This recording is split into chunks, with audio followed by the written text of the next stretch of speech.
From my own studies of the subject, I found that the records of Mohammedan Islam paint a very evil picture of the pagan Arabs vis-a-vis Muhammad in a very one-sided manner. What, according to your research, are the facts? First and foremost, I would like to point out the following facts to our listeners, even though I have mentioned them in earlier chapters. All that humanity knows regarding Muhammad's life, deeds and utterances, as well as all the character assassinations of those who opposed him, are based entirely upon the records as rewritten by the victors, the Muhammadan Muslims.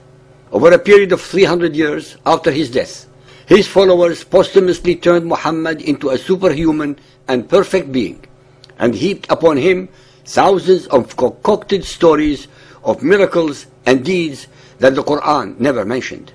To reiterate, we have not a single record of these events from the point of view of Muhammad's victims, the pagan Arabs or the Judaized and Christian Arabs. Like all criminal minds, and to justify any and all of his heinous acts, Muhammad projected upon his victims the very attributes, sentiments and actions that he actually harbored against them or intended to do unto them. All the hadiths show beyond a reasonable doubt that it was Muhammad who always initiated all acts of aggression against his victims, starting with his own kith and kin, the Quraysh, then other pagan Arabs, then the Jews, and finally the Christians.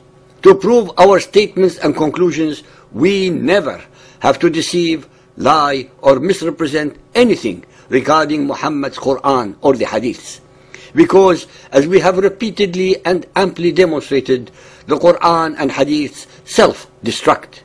It was Muhammad who insulted his people's gods. It was Muhammad who denigrated their centuries-old religious beliefs and traditions. It was Muhammad who consigned all their dead, their mothers, fathers, sisters, brothers, etc., to eternal perdition just because they did not believe as he did. The fact that they let him live speaks volumes about their decency, tolerance, tribal loyalty and compassion. Because of these sublime attributes, they were later subjugated and forced to convert to his cult belief system, hence losing their freedom, their dignity and their morality. As we all know, no human being would last more than a few seconds if one insulted Muhammad, Allah or Islam in any Muhammadan country or even in any other country. Please remember these facts at all times, as I open for you Pandora's box of Muhammad's version of justice, mercy and compassion. Al-Tirmidhi Hadith 117, narrated by Ali ibn Abu Talib. Khadija asked Allah's apostle about her children who had died in the days of ignorance. Thereupon Allah's messenger said, "They are in hellfire." And when he saw the sign of disgust on her face, he said, "If you were to see their situation, you would hate them." She said, "Allah's messenger, what about my child that was born of your loins?" He said, "It is in paradise."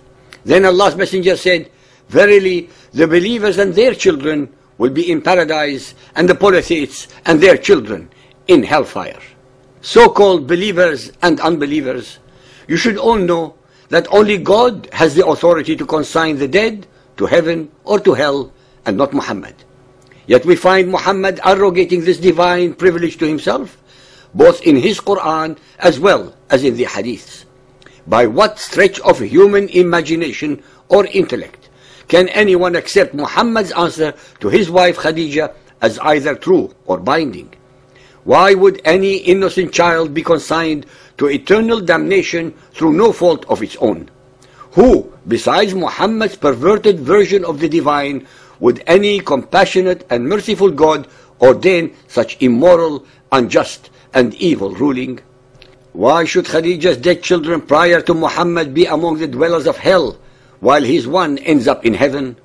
Both died in infancy, and according to Muhammad were born in fitra, that is, in Islam, as the following verse asserts.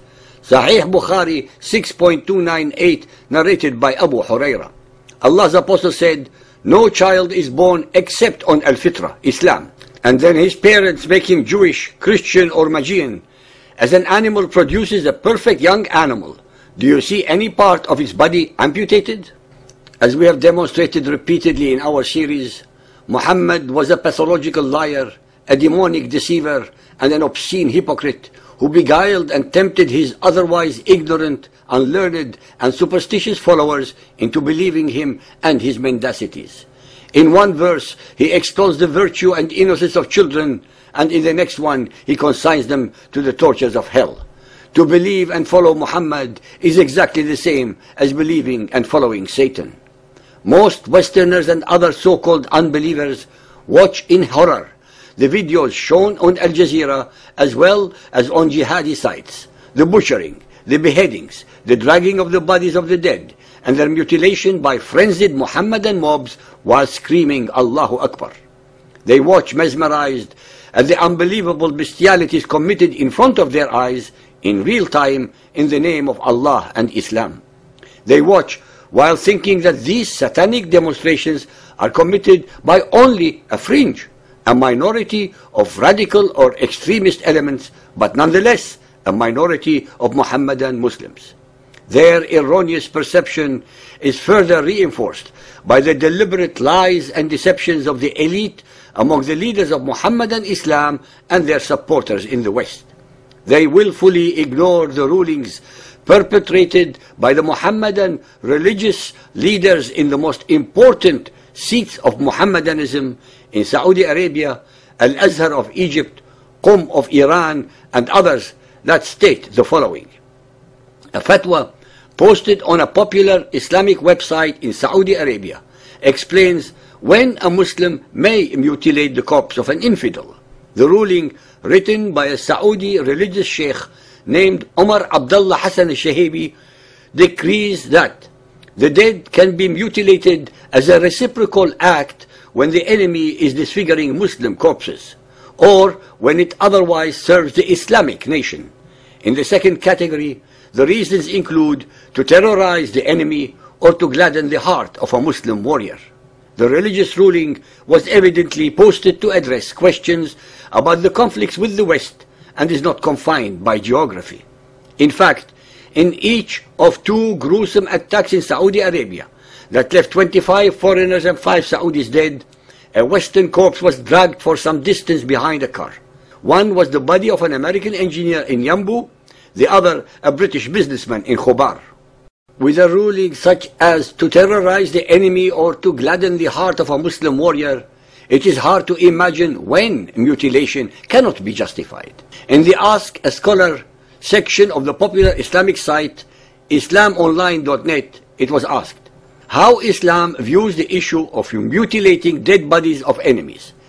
Sheikh Faisal Mawlawi, the deputy chairman of the European Council for Fatwa and Research, answered by declaring that mutilation is not allowable under Islam. But then came the loophole. It is possible to mutilate the dead only in case of retaliation. If one inflicts any physical damage on anyone, one should be retaliated against in the same manner. In case of war, Muslims are allowed to take vengeance for their mutilated dead mujahideen, in the same way it was done to them. This then, he explained, is the teaching of the Quran, Al-Nahl, chapter 16.126, which recommends patience but authorizes revenge. June 19, 2004, Saudi Arabia. Paul Johnson, an American engineer, was beheaded and the gory picture of his severed head was posted on the internet. May 2004, Iraq. Nicholas Berg, an American citizen in Iraq, was caught and beheaded. The gruesome act was shown in Arab television Al Jazeera. February 2002, Pakistan. Daniel Pearls suffered the same end. His assassins videotaped their grim crime proudly and showed to the world the level of savagery to which they can stoop. Mutilations, decapitations, and other horrendous acts of barbarity have become the hallmark of Muhammadan Islam's terrorism. But where did these so-called fighters get their inspiration from? The answer to this question, as we have repeatedly revealed in several chapters of our series, especially the ones that deal with Muhammad's Sunnah, his alleged deeds, performances, and statements that every male Muhammadan follower should emulate to the letter. Al-Imran 3.31. If you love Allah, then follow me, Muhammad. Al-Ahzab 33.21. We have indeed in the Apostle of Allah a beautiful pattern of conduct for anyone who hopes is in Allah and the final day. Miskat al-Masabih 1, page 173, the Book of Allah and the Sunnah of the Prophet. I leave with you two things. If you hold fast by them both, you will never be misguided. The Quran and my Sunnah.